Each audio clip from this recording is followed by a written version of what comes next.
মুর্শিদাবাদের শামশেরগঞ্জে গেলেন বিজেপি রাজ্য সভাপতি সুকান্ত মজুমদার। জাফরাবাদে খুন হওয়া সিপিএম সমর্থক হরগোবিন্দ দাস এবং চন্দন দাসের বাড়িতেও যান সুকান্ত। নিহতের পরিবার সহ সকলের উদ্দেশ্যে সুকান্ত মজুমদার আজ বলেন, ভয় পাবেন না, ভয় পেলে বেশি ভয় দেখাবে, আমরা পাশে আছি, প্রয়োজনে আবার আসব। জবাবে দাস পরিবার বলে, আমরা ভয় পাইনি, আমরা এখানেই থেকেছি, আমরা পালিয়ে যাইনি। একই সঙ্গে এনআইএ তদন্তের দাবিও তোলা হয়। সে প্রসঙ্গে বলেন, বিষয়টি নিয়ে আদালতে মামলা চলছে। যত ভয় পাবেন, যত পালাবেন, তত ওরা আপনাদের উপরে পেয়ে বসবে।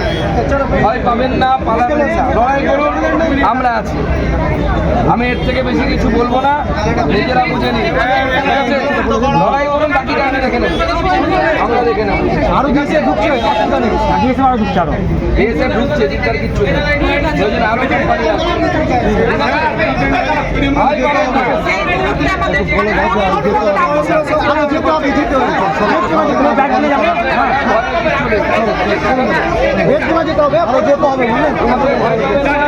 লড়াই করুন, আমরা